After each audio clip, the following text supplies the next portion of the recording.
The United States has called on Myanmar's government to treat minority Rohingya Muslims as citizens to solve the root cause of the migrant crisis in Southeast Asia. On Wednesday, U.S. Assistant Secretary of State Ann Richard also urged all of Myanmar's leaders to speak up on human rights issues. Richard's comments reflect those of U.S. President Barack Obama, who said the Rohingya, who have lived in Myanmar for generations, are as much citizens of Burma as anyone else, referring to the country by its former name.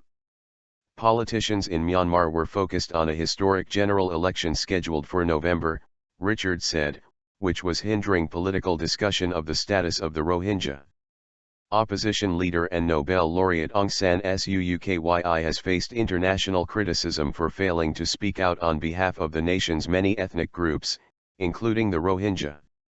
We would love to see all Burmese leaders speak up on human rights and to realize that they should help the Rohingya, she said. The boats are not going to wait until December, the people on the boats need help right now.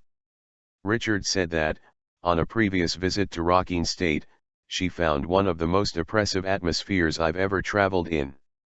Her comments came as Myanmar's Navy escorted a boat crammed with 727 abandoned migrants to the town of Mongda in western Rakhine State. Navy commanders have said that they will not take any further action until all the migrants are identified.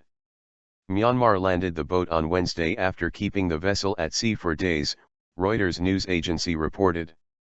Al Jazeera's Florence Louis, reporting from Yangon, said that Mongda is located very close to the Bangladesh border.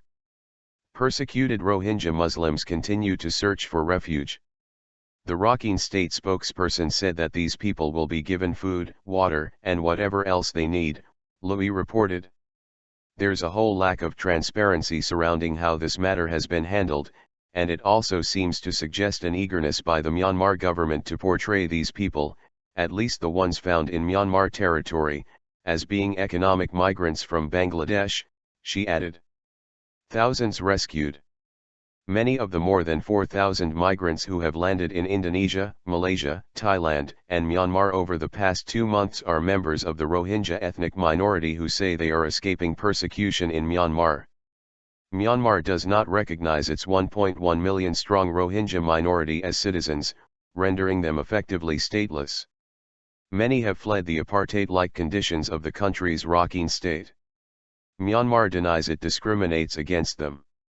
Images of desperate people crammed aboard overloaded boats with little food or water has focused international attention on the region's latest migrant crisis, which blew up last month after a Thai crackdown made it too risky for people smugglers to land their human cargo, who were instead abandoned at sea.